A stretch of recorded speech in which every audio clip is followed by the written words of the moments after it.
कुछ जो अति महत्वपूर्ण बात है इसके बारे में स्वामी जी ने निर्देश किया कि हम अपने स्तर पर गाय को माता बनाने के लिए प्रतिदिन क्या कर सकते हैं। जैसे आपने गोग्रास की बात की, नई पीढ़ी को गाय के पास लेके जाएं, गौशाला में लेके जाएं, अपने जीवन के जो प्रमुख अवसर हैं, उत्सव हैं, उन पर गो के निमित्त कुछ दान करें, गुप्त दान करें या प्रकट दान करें, जो भी दान करें।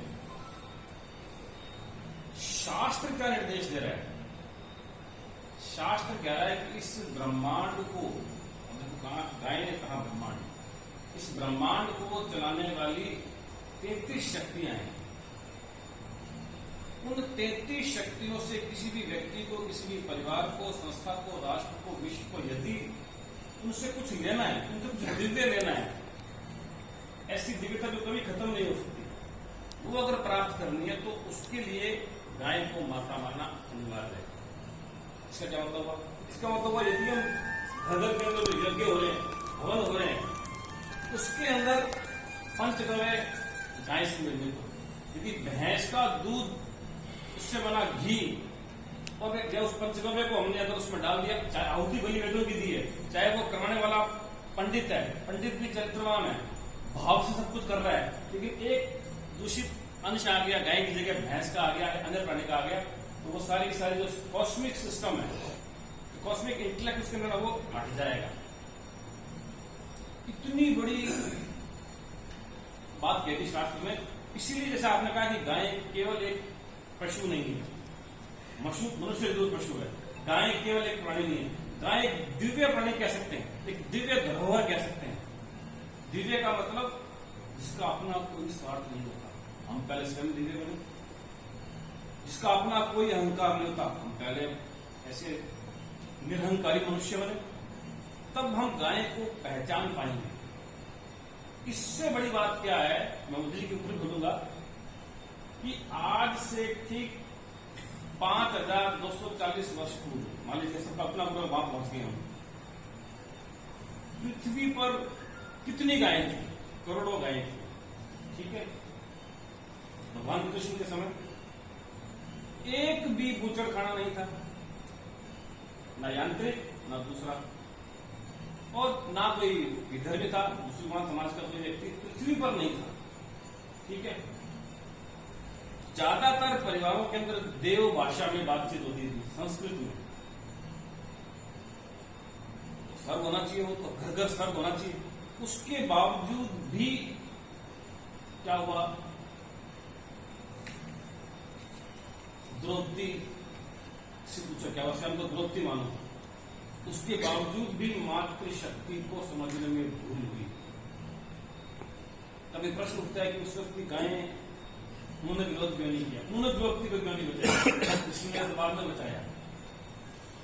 इससे क्या निष्कर्ष निकल रहा है कि जितनी भावना से हम गाय के बारे में चिंतन कर रहे हैं, उससे 1000 गुना भावना, श्रद्धा और सम्मान और समझ को लेकर हमें नारी शक्ति को भी समझना पड़ेगा, उसके प्रति भी उसी भावना से जुड़ना पड़ेगा, उसको और गाय को एक वृक्ष लाना पड़ेगा। तब नारी बच जाएगी ना, तो भाषा बचेगी, भूषा बचेगी, भजन बचेगा, भोजन बचेगा, भोग बचेगा और गाय बचेगी। गाय मोदी जी या कोई भी प्रधानमंत्री आ जाए नहीं बचा सकते। जब आप किसी राष्ट्र के अध्यक्ष बन जाते हैं तो आपकी मजबूरी होती है कि आपको नहीं चाहते हुए भी उन सिद्धांतों की श्रद्धांजलि करनी पड़ती है। जो बात आपको मैं उठाता हूं कि क्या कारण है कि पिछले 5 सालों में भारत से गोमांस विदेशों में जा रहा है, सबसे ज्यादा भारत से जा रहा है। जो आपने बात बताई सही बताइए, ऐसा क्यों हुआ, ऐसा क्या प्रेशर है उनके ऊपर? इसका मतलब है कि समाज का प्रेशर संसद तक कम है। हम शुरुआत स्वयं से करें, यहां प्रेशर करें कलेक्टर पे, कमिश्नर पे, उसके बाद राजस्थान पे, और फिर उसके बाद अगर संभव हो तो संसद पे, सदन पे। हम अपनी भावनाओं को व्यक्त तो करें ना, होना ना होना एक अलग बात है, लेकिन सबसे जरूरी क्या है कि मेरी डे टू डे लाइफ के अंदर, मेरे डेली रूटीन के अंदर मैं गौ माता के लिए क्या कर सकता हूं, मेरा कॉन्सेप्ट तो क्लियर हो ना। शास्त्र फिर एक बात कहता है कि cow is a mini biosphere, गाय एक लघु जैव मंडल है। अब ये कितनी बड़ी बात कह दी उसने। इसका मतलब गाय का दूध पीने से आपके घर ऋषि संतति होने की संभावना है। आज अगर वो संतति या वो ऋषि या वो ऋषित्व समाज में नहीं दिख रहा, इसका बहुत बड़ा कारण है कि गाय का दूध नहीं मिल रहा, और मिल रहा है तो उसके अंदर भी मिलावट है। इस समय गलतफहमी में नहीं रहना कि जो गोपालक हैं वो गाय को माता मानकर गाय की सेवा करके फिर दूध निकाल रहे हैं। ये कलयुग है ना, यहाँ तो अभी भी पहली दृष्टि धन के ऊपर है। हम प्रयास करें, हम ऐसा नहीं बने, हमें दूसरों की बात नहीं करनी। मैं एक आदर्श गोपालक बनूंगा, मैं एक आदर्श गो का कार्यकर्ता बनूंगा, तो हम सभी मिलकर उस आदर्श को घटाएंगे घर के अंदर, परिवार के अंदर। तो इन छोटी छोटी बूंदों से ही वो जो घड़ा है ना हमारा, वो बढ़ेगा। तो एक दिन मोदी जी को या कोई भी प्रधानमंत्री है, सवाल यह है कि मोदी जी बढ़ा के भगवान बढ़ा। आपने कहा, मैं ये नहीं कह रहा, बावजूद इसके कि Modi ji chosen by the God, not by the government, not by the people, ये भी ध्यान रखना। मोदी जी का चयन ईश्वर ने किया, उनके अंदर, मैं तो उनका अंधभक्त हूं ना भक्त हूं, लेकिन हम ओवरऑल देखते हैं ना, किसी पूरे विश्व के अंदर आज भारत शब्द छा रहा है। वो पिछले 20 सालों में ज्यादा हो गया। पूरा विश्व आज भारत को चाह रहा है, बावजूद इसके कि कुछ कमियां उनके अंदर है, अनेक कमियां होंगी। मैं उन कमियों की बात नहीं करता, उन कमियों के लिए भी अपने उनको बोलेंगे। अभी मैं कल जाऊंगा, परसों भी बड़ा सम्मेलन है, तो भी आपकी बात रखूंगा, उसमें कोई शक नहीं है। उसके बाद उज्जैन भी जाने का कार्यक्रम है, वहां भी इस बात को रखेंगे।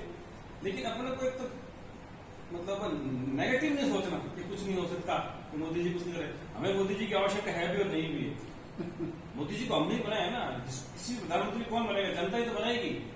तो जनता का खुद का आत्मबल कितना होना चाहिए। फिर शास्त्र से कह रहा है कि गाय को माता कहने का बड़ा कारण ये है कि गाय का दूध और मां का दूध एक जैसा होता है। साइंटिफिक वैल्यू देख लीजिए, कितनी बड़ी बात कह दी है। तो मां का सम्मान घर में हो रहा है, इसका मतलब समाज में गाय का सम्मान हो रहा है। मां को एक, जो आपने कहा ना षड्यंत्र है, एक षड्यंत्र के पीछे कारण ये है कि हमने गाय को भी पूरा पूरा कहा समझा है, क्योंकि हमने मां को पूरा नहीं समझा। ये सारी बातें शास्त्र में छुपी है। शास्त्र को अभिव्यक्त कौन करेगा, या गुरु करेगा या मातृमूर्ति करेगी। सारे संस्कार की आधारशिला आज भी मातृमूर्ति है। उसको हमने बाजार में लिया है, उसको जॉब चाहिए, इस तरह की परिस्थिति क्रिएट कर दी है कि हर बाला उसको जॉब चाहिए, उसको मैनेजर बनना है, ताकि वो संस्कार नई पीढ़ी में ना दे सके। जैसे आपने बताया ना कि सीरम के लिए हमको वहां से जाना पड़े, तो संस्कार के लिए हमको पीएचडी करने विदेश जाना पड़े। 16 संस्कारों के नाम मालूम नहीं है शिक्षक को। वही शिक्षक 20 साल पहले जो युवा था ना, इसका मतलब वो गलती 20 साल पहले से हो रही है, 30 साल पहले से हो रही है। तो जब संस्कारों के हमें नाम मालूम नहीं है, तो वेद है कि खाली नामकरण संस्कार चल रहा है, थोड़ा बहुत विवाह संस्कार चल रहा है, थोड़ा बहुत अंत्येष्टि संस्कार चल रहा है, बाकी 13 संस्कार पता ही नहीं कहां है, और वो भी आधे अधूरे बेमन से। हम शुरुआत करें ना, कौन शुरुआत करेगा?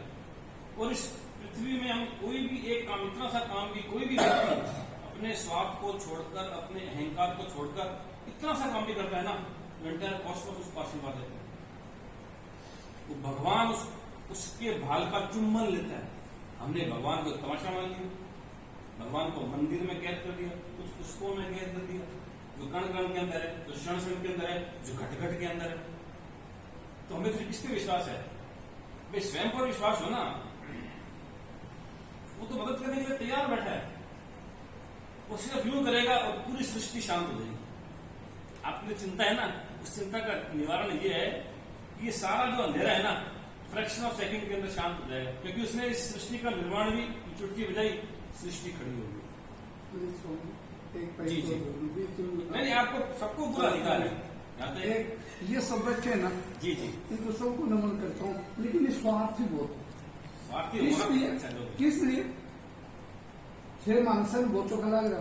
जी जी, आशीर्वाद लूंगा, बेटा को तम नाम आशीर्वाद लूंगा, लेकिन ये खुद भी तो कोई संत पैदा कर दे। संत कोई आकाश से खड़ पड़ेगा।